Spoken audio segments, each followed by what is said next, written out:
from the Don and Lorena Meyer studio at the University of Nebraska-Lincoln College of Journalism and Mass Communications, this is Nebraska Nightly. Good evening and thank you for joining us. I'm Elena Tomish. And I'm Trey Marler. Our top story tonight, a new update on alcohol sales at Memorial Stadium and the Bob Devaney Sports Center. The Nebraska Board of Regents is set to discuss approving alcohol sales at all sporting events beginning in 2025. We now turn to sports anchor Harmon Johnson, who has the details on this developing story. Harmon? Yeah, thank you, Trey. That's right. The discussion of alcohol sales at Husker Sports has resurfaced.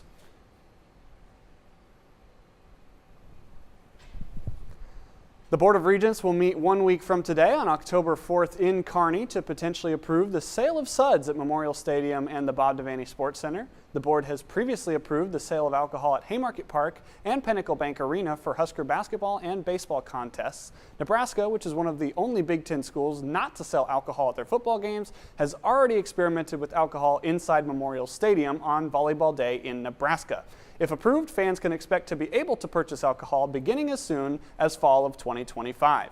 I'll be back later in the newscast for sports. Until then, back to you, Trey and Elena. Thanks, Harmon. We will have more on the final ruling next week. Well, this week, Congress averted a government shutdown, but another piece of important legislation for farmers across the Great Plains is still up for debate on Capitol Hill, the Farm Bill. Gaylord News reporter Ireland Fitzer has the full story.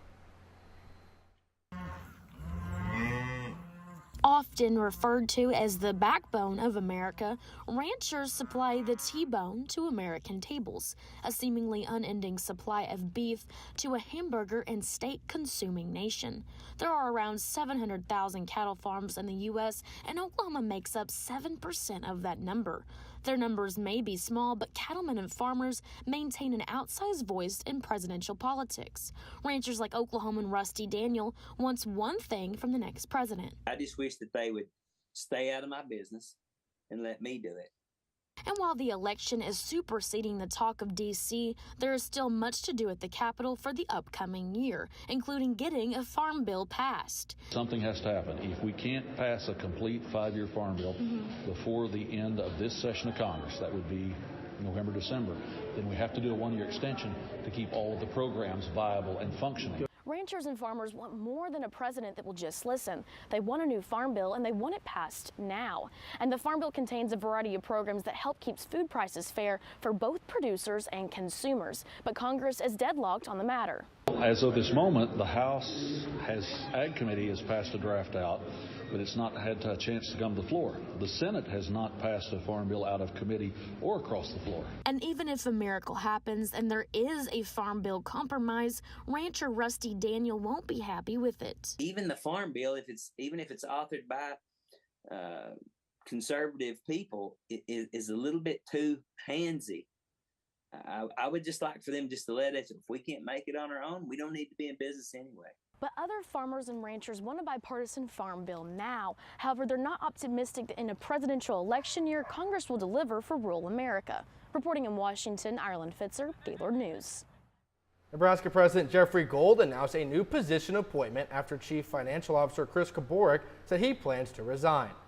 President Gold announced September 16th that he has named Ann Barnes, the Vice Chancellor for Business, Finance, and Business Development at the University of Nebraska Medical Center, as the university's interim vice president and chief financial officer. Barnes' appointment is effective immediately, as exiting Chief Financial Officer Chris Kaborik's resignation is effective October 1st. Gold said in a statement, quote, Ann Barnes is the right person to keep the University of Nebraska moving forward through this period of transition, end quote. And the University of Nebraska-Lincoln broke a record with its enrollment this year. It reached its highest since 2021. Student enrollment increased by 1.7% according to the university's fall census. Enrollment retention rate is also at a historic high rate of 86%. Though recruitment is important to bring prospective students to campus, retention is also necessary to keep students engaged in academia. The Senior Associate Vice Chancellor and Dean of Undergraduate Education, Amy Goodburn, says that the university wants to expand the amount of opportunities that students have to engage in their studies. Retention goes up because students are happier with the choice they made to come here. So for instance, this year we have our historical high retention rate is 86%. It's the highest it's ever been in the history of the university. And so that tells me that we're doing a good job of keeping students engaged and retained. And so our goal as a university is to keep on increasing that retention rate. You know, I want it to be 90%, right? I want to make sure that every student comes here, like stays here and has a great experience and then graduates. University of Nebraska-Lincoln has moved from 159th to 81st in the national college rankings. UNL's commitment to excellence reflects their investment in new facilities such as Hewitt Hall and dedicated staff and faculty. The 2025 rankings are based on 17 factors, including graduate rates and financial resources. UNL also ranks 107th as a best value school. Nebraska State Auditor Mike Foley is criticizing the Chase County Public School District for using child nutrition funds to buy 2 LED video scoreboards for a school gym. The Chase County Schools Superintendent Adam Lambert received a quote from an Omaha scoreboard company for 2 16-by-19-foot gymnasium video scoreboards. The quote also included iPad controllers, basketball shot clocks, backboard lights, installation costs, and subscription costs. All of this totals up to almost $170,000. These funds include federal dollars assigned to school lunch programs and covered about 74% of the total cost for the scoreboards and associated equipment. The school board's attorney defends the purchase, expressing that the scoreboards show daily menu offerings while students pass it on their way to lunch. An addiction and mental health treatment facility introduced Nebraska's first Narcan vending machine this week. Narcan is an over-the-counter overdose treatment. It is designed to reverse opioid effects. The vending machine also includes Narcans, Deterra, which is a drug destruction bag, safe sex kits, and first aid kits. Center Point Tree Facility, located in Lincoln, is providing this resource as part of their compassionate and harm reduction approach. They are dedicated to give aid to people who are on the journey of recovery. The vending machine is in the Center Point lobby. Anyone who has access to any of these items at no cost with no questions asked. Well, Lincoln kicked off the fall with its monthly vintage market. Nebraska Nightly's Olivia Reed has more. Thrift and vintage lovers of Lincoln, there is no better feeling than giving a new life to once forgotten items. This past April, Dawson Kudre took his love for vintage and turned it into a business by starting Bug Eaters, a vintage market based here in the capital city. Once a month, Bug Eaters brings in vendors, customers, and collectors from all over so they can share their passion for vintage clothing with the Lincoln community. Even though Kudre wants to spread his business, he's mainly focused on supporting and growing the vintage community here in Lincoln. Local vendors such as Bamboo Closet and Captain's Port have been with Bug Eaters since the beginning, putting in countless hours curating pieces for customers. Ethan Gerbling, the owner and operator of Bamboo Closet, enjoys all of these hours so much that he doesn't see it as work. It's the same story for Cody Whitbeck, the owner and operator of Captain's Port. According to Whitbeck, it brings him so much joy to not just sell the piece, but to see the customer in public wearing and loving the item as much as he does. To learn more, visit the Bug Eaters Instagram at bugeaters.vintage.market. Thanks, Olivia. Well, it's another gorgeous day here in the capital city, and meteorologist Dominic Ferraro has your weekend forecast. Dominic? And we have an absolutely gorgeous weekend on tap this weekend too, but Nebraska making the trip out to West Lafayette, where temperatures are looking more like fall. Weather conditions following suit as well. Starting off tomorrow morning out in West Lafayette, 8 a.m. into the mid-60s before we heat up to 70 degrees for your kickoff forecast. Mostly cloudy skies. Winds out of the northeast between 10 and 15 miles per hour. As we work our way throughout the afternoon, temperatures will get up into the mid-70s. Could see a stray shower or thunderstorm possible throughout the game as the remnants of Hurricane Helene work their way through the area. However, we'll be looking out into the evening hours for those more solid chances of rain, dropping down into the lower 70s. We'll take a look at your weekend forecast for anyone making their way out to the game tomorrow to watch. We'll have that coming up here after the break. Thanks, Dominic. Coming up next, Hurricane Helene is continuing to cause extreme damage to Florida and Georgia. Holiday flight sales are already on the rise. And we have your full weather forecast all after the break.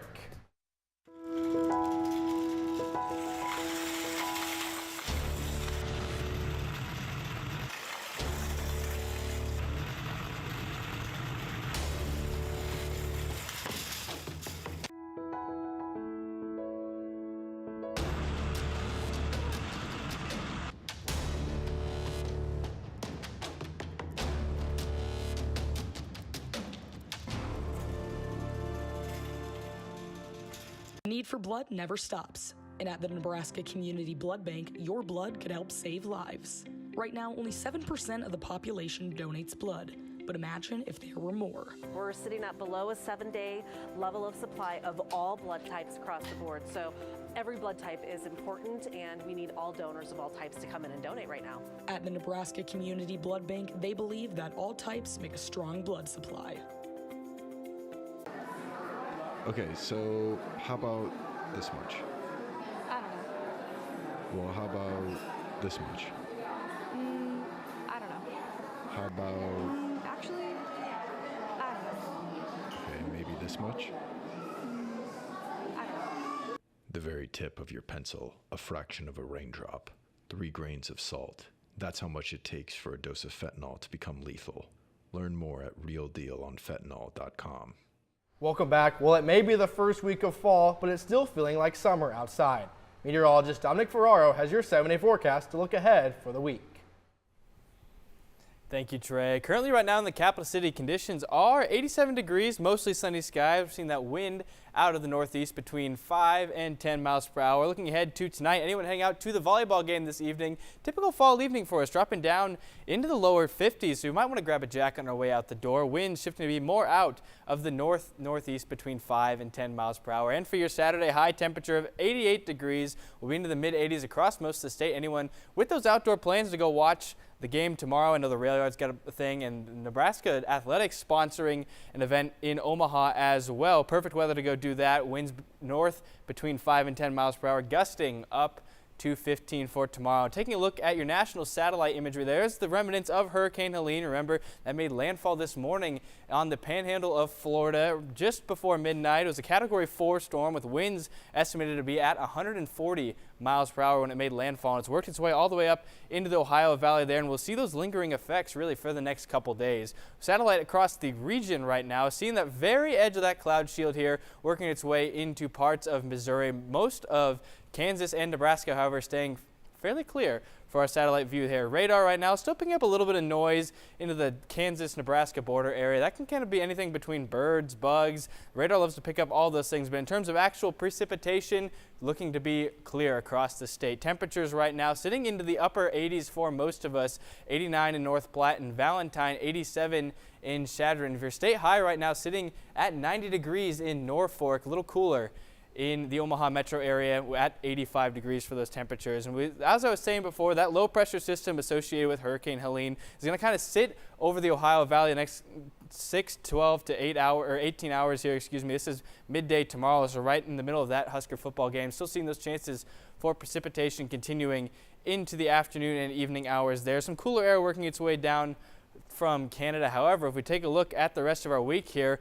things are only going to get warmer as we work our way into the weekend. Mostly sunny skies and temperatures into the mid to upper 80s for your weekend there. Monday potentially topping out at 90 degrees before we cool off on Tuesday. Could see a little bit of cloud cover as we work our way to the middle part of the week, and temperatures into the lower to mid 80s for Wednesday and Thursday before dropping back into the upper 70s for next Friday. That's all I got here. Back to you at the desk. Thank you, Dominic. Hurricane Helene slammed into Florida's Big Bend late on Thursday as a catastrophic Category 4 storm. With 140-mile-per-hour winds, Helene became the strongest hurricane on record to make landfall in the area. This morning, Helene weakened to a tropical storm, and at least 40 storm-related deaths have been reported across 4 states. Homes are destroyed, storefronts are ruined, and cars are deep in sand. Helene brought heavy rain, strong winds, and flash flooding to many parts of Georgia, parts of Tennessee, South Carolina, and North Carolina as it moved inward. The hurricane is the 4th to make landfall in the U.S. this year and the 5th storm to slam storm-weary Florida since 2022. In Florida, the focus is shifting now to rescues and surveying the damage. Michael Yoshida is in Steinhatchee, Florida with the latest. Here in Steinhatchee, Florida, the storm surge from Hurricane Helene was significant. You can see all of the debris around me. This appears to be the water line for how high that surge got. As we look also in the distance, you can see what was a dock in the river now broken off, lifted up, and just planted right on the land there. This is happening as residents are now starting to get a feel for all of the damage that was caused. You just hear this loud rumble for about 10-15 seconds, and then you just looked out front and you see the roof just coming off. It was a loud and punishing night by Helene, a resident who chose to ride it out. Really loud noises. We didn't know what it was. We thought it was like some thunder or something. Many will spend Friday assessing the loss of homes, businesses, and vehicles. Across the Southeast, rescue teams have been going nonstop. We've been doing water rescues all night. Officials have been repeating the warning to stay hunkered down. Do not venture out on the roads. The vehicle was traveling in through the water and it floated off the roadway.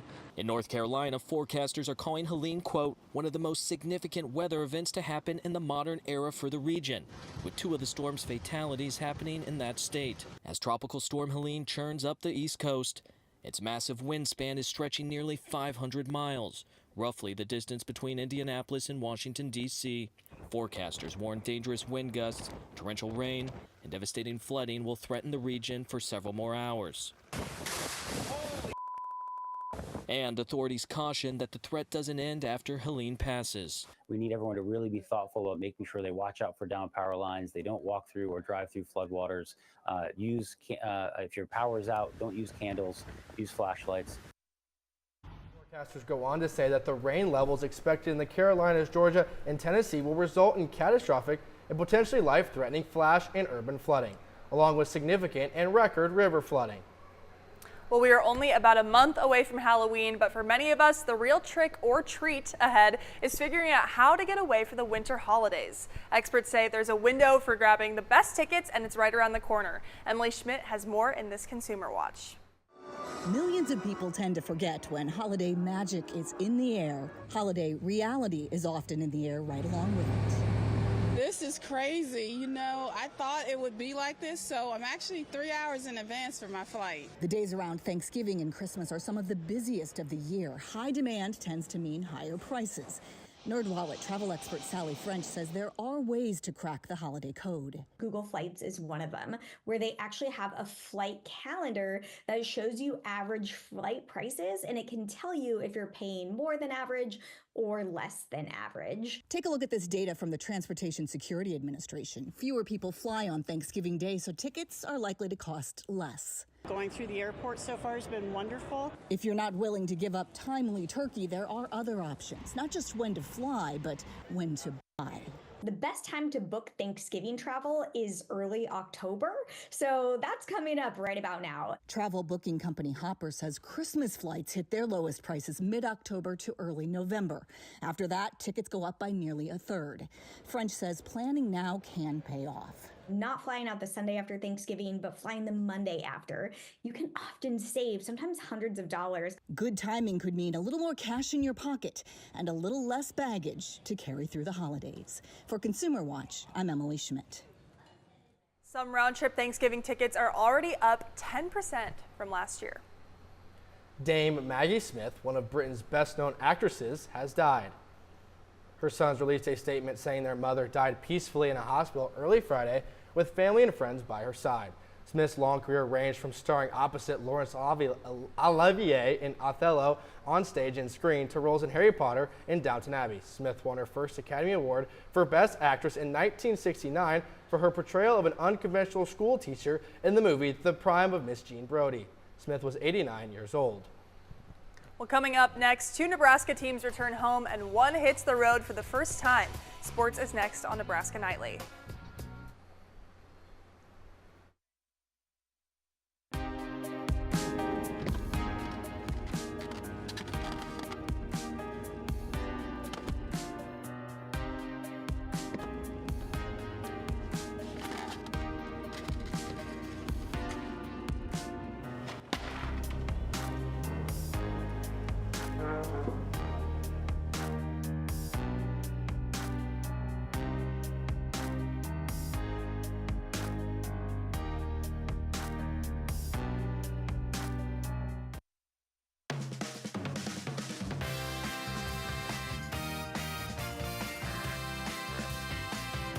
On Nebraska Nightly.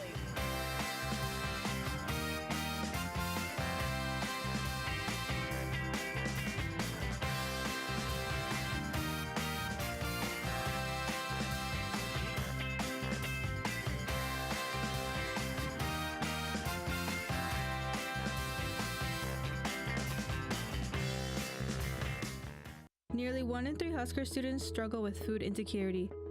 Husker Pantry addresses food insecurity and a welcoming space by providing free food and personal items to UNL students in need. Due to high demand, the pantry often runs out of essential items. Help keep the pantry stocked by donating the most needed items. From canned food to personal items and cleaning supplies, you can make a difference by donating. Learn how to donate by visiting pantry.unl.edu. Another weekend is on deck for Husker athletics. Sports anchor Harmon Johnson returns with the details. Harmon. Well, thank you, Elena and Trey. That's right. Husker sports are in full swing as the fall's contests continue into Big Ten play. The action will ramp up again this weekend. Starting with Nebraska volleyball, who are coming off a dominating weekend on the Terraflex. After sweeping back-to-back top 5 opponents, the Big Red return home to the Bob to begin Big Ten play against conference newcomer UCLA. We now take you to the Bob Devaney Sports Center, where Nebraska Nightly sports reporter Gavin Nylander has more on tonight's conference opener. Louisville, Nebraska is back tonight at 7 for their first Big Ten game against newest Big Ten opponent UCLA. To celebrate Big Ten play, each fan in attendance will receive a Cowboy John Cook bobblehead. From the Bob Devaney Sports Complex, I'm Gavin Nylander. Thanks, Gavin. You can catch the number 2 ranked Huskers on Big Ten Network tonight at 7 p.m. Nebraska soccer was back at Hibner Stadium last night for the first time in nearly a month for their home conference opener against Illinois. Tonight, the team celebrating their Big Ten Conference Championship last year and debuting their stylish new black kits. 12th minute in, 0-0. Sarah Weber finds a teammate who misses slightly to the left. Later that same period, Jordan Zaid with the free kick ahead, but a great stop by the Illini goalkeeper Izzy Lee. Coming out of halftime scoreless in the 52nd minute, Weber finds Florence Belzile, but she misses wide right. Huskers still on offense, 57th minute, and Sarah Weber heads the corner kick in from Lauren Anglem to break open the scoring. Huskers lead 1-0, and the crowd was loving it. 26 minutes to go. Huskers defense stands strong with the save by goalkeeper Sammy Hawk. Illini in desperation mode, still down 1-0, and the shot is wide. Nebraska picks up their first win in 3 weeks by the slimmest margin, 1-0. They will return to the pitch on Sunday against Penn State on Big Ten Plus, schedule for noon. Nebraska football is back in action tomorrow morning as they face Purdue in West Lafayette. After suffering their first loss of the season to the then 24th ranked Illinois Fighting Illini, the 3-1 Cornhuskers are looking to dance around the raindrops to pick up their first conference win of the season and emerge victorious in their first contest away from Memorial Stadium. The play of Nebraska's defense was on the minds of many over the past week. The Blackshirts held opponents to just 20 points through 3 games, but after allowing 31 points last Friday, it begs the question, is Nebraska's defense ready for Big Ten play? Yesterday, head coach Matt Rule explained how he thought the team prepared for a new test this week. I think you learn more about yourself when you go through some adversity than when you have success. The great ones, they don't just bounce back, they bounce back and elevate. You're never going to be a relevant team in the Big Ten if you can't win on the road. Again, I think maybe we said last week, learning to win. Maybe I should change what I'm saying. Maybe learning how to learning to play championship caliber football, learning how to win at that level. I think part of that's going on the road and playing at the level you need to play to beat someone. All time between the Boilers and the Huskers, the series is tied at 6 games apiece. This will also be the 12th game in a row between the former Big Ten West foes, dating back to 2013. Nebraska and Purdue are set to kick off tomorrow morning from a wet and windy Ross-Ade Stadium at 11 a.m. on Peacock. There's a 60% chance of rain due to the effects of Hurricane Helene, so the Huskers will look to get the job done quickly before precipitation arrives near the end of the game. And finally, Nebraska men's basketball announced yesterday they will play an exhibition scrimmage in the Bob Devaney Sports Center on October 13th. This will be the first collegiate basketball game played in the Devaney since the Huskers left for Pinnacle Bank Arena after the 2013 season. The first inter-squad scrimmage open to the public will tip off at 2 p.m. in front of around 6,000 fans. This is the second fan event before the season begins, the first being opening night with Husker Hoops on October 4th in the Haymarket. Free general admission tickets can be claimed on October 2nd at 10 a.m. Parking will be free. So guys, a lot happening in Husker sports this weekend. That football game on the road is probably the big one though. A lot of new teams came to the Big Ten in the offseason. Super exciting. Again, the Husker fans get their first look at UCLA tonight in the Bob. Should be a fun night over there. Yeah, and you can't forget USC on Sunday. Allie Batenhorst making her return to Nebraska as the transfer last year. Wow, a weekend of California games. How exciting. Thank you, Harmon. Coming up after the break, A look at the 2024 Applejack Festival in Nebraska City and a preview of this year's homecoming events.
Well, it's a big weekend in Lincoln with the start of homecoming events for the university. Peyton Polat is here with all the details.